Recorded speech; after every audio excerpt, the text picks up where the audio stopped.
no coração da Germânia, onde florestas densas e impenetráveis pareciam engolir a luz do sol, um homem decidiu redefinir os limites do mundo conhecido.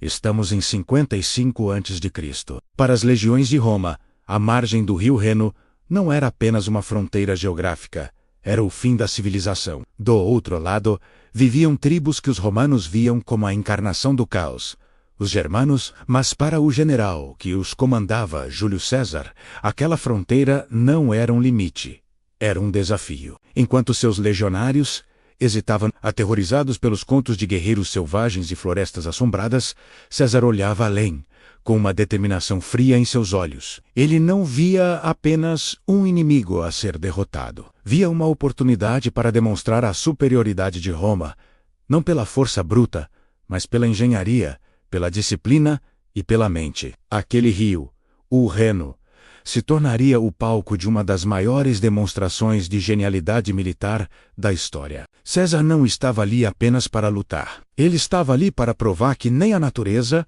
nem o medo poderiam deter a vontade de Roma, enquanto os germanos confiavam no ímpeto, na fúria e na vantagem de seu terreno familiar.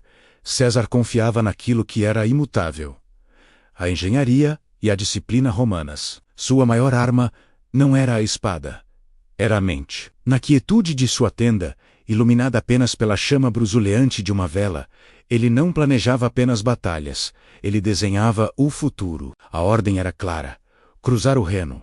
Mas como mover dezenas de milhares de homens por um rio largo e traiçoeiro, em território hostil?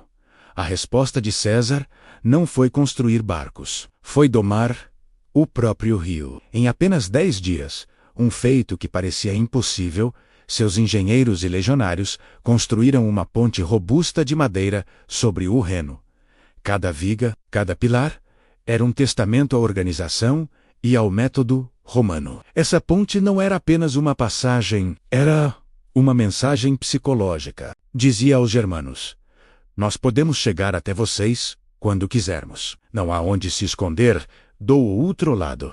Suas legiões treinavam com uma precisão mecânica. Formações como a testudo, onde os escudos se uniam para criar uma carapaça impenetrável, contrastavam brutalmente com as cargas caóticas e individuais dos guerreiros tribais. César sabia que a disciplina de seus homens, forjada em anos de campanhas, era a rocha contra a qual a fúria germânica se quebraria. Os germanos são imprevisíveis, ele pensava, mas a disciplina romana é uma constante. A travessia do Reno foi um choque para as tribos germânicas, como os usípetes e os tenquiteros. Eles viram as legiões marchando em perfeita ordem, sobre uma estrutura que desafiava a própria natureza. A batalha que se seguiu foi um confronto de filosofias de guerra. De um lado, a carga germânica, um maremoto de fúria e coragem individual, homens lutando por suas famílias e sua honra. Do outro, a muralha de escudos romana, uma máquina de guerra metódica e impiedosa. César não estava no fundo do campo de batalha, protegido. Ele estava na linha de frente, não com a fúria de um guerreiro, mas com o controle absoluto de um mestre de xadrez. Seus olhos calculistas analisavam cada movimento, cada flanco, cada oportunidade. Quando os germanos tentaram uma emboscada, aproveitando a densa floresta, a resposta de César não foi pânico, foi uma manobra calculada, virando a armadilha contra os próprios caçadores. Ele entendia que a verdadeira força não estava em não sentir medo, mas em comandá-lo, em si mesmo e em seus homens. Para suas legiões, ele não era apenas um general. Era a personificação da certeza da vitória. Em seus discursos, ele elevava o propósito daquela guerra brutal. Não lutamos por glória pessoal, ele dizia, mas pela segurança de Roma. Cada passo que damos nesta terra hostil garante a paz de nossas famílias, a centenas de quilômetros de distância. Suas palavras transformavam o medo em dever, a brutalidade em necessidade. No campo de batalha germânico, César provou que a mente mais calma é a arma mais letal. Mas a genialidade de César ia muito além do campo de batalha. Ele foi um dos primeiros líderes a entender que a guerra também se vence na mente do inimigo. César nunca subestimou os germanos. Ele os estudou, aprendeu sobre suas rivalidades internas, suas crenças, seus medos e suas estruturas sociais. Ele sabia que, Para derrotá-los permanentemente, não bastava vê-los com a espada. Era preciso superá-los com o intelecto. Nas negociações com os chefes tribais, sua postura não era a de um conquistador arrogante, mas a de uma força inevitável. Ele usava a lógica, a intimidação e a diplomacia com a mesma precisão com que movia suas legiões. Em um momento crucial, após uma vitória esmagadora, em vez de executar todos os líderes capturados, ele poupou alguns. Não foi um ato de bondade.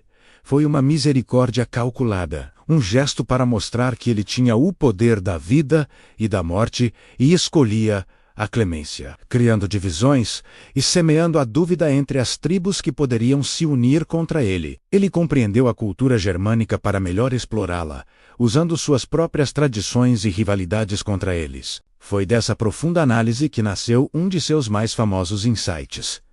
Conhecer o inimigo é o primeiro passo para a vitória. Sua maior conquista na Germânia não foi uma cidade tomada ou um tesouro saqueado, mas o profundo entendimento psicológico daqueles que ele buscava dominar. Ele provou que a informação e a psicologia eram armas tão poderosas quanto qualquer gládio romano. César cruzou o Reno 2 vezes, mas nunca tentou anexar a Germânia ao Império. Seu objetivo era mais sutil e, a longo prazo, mais eficaz. Após suas demonstrações de força, ele ordenou que suas legiões marchassem de volta através de sua magnífica ponte, e em seguida a desmontassem. A mensagem era clara.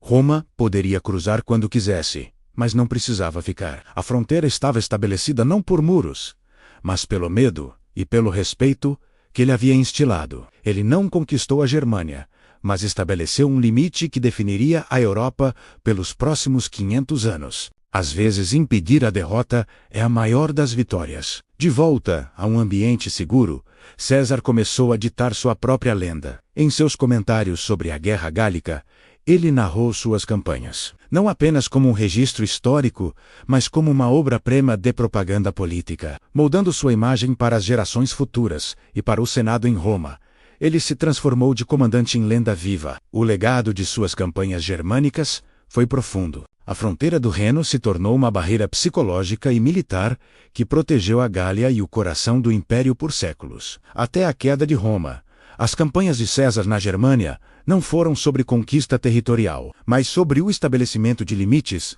a projeção de poder e a criação de um legado estratégico duradouro. Hoje, o rio Reno flui pacificamente, uma artéria vital no coração da Europa moderna, mas nas suas margens ainda ecoa a memória daquele tempo brutal e decisivo. A história de Júlio César na Germânia é a história de um homem que enfrentou o desconhecido não com força cega, mas com uma genialidade estratégica incomparável. Onde outros viram apenas bárbaros e caos, ele viu um desafio para sua mente, um obstáculo a ser superado pela engenharia, pela disciplina e pela psicologia.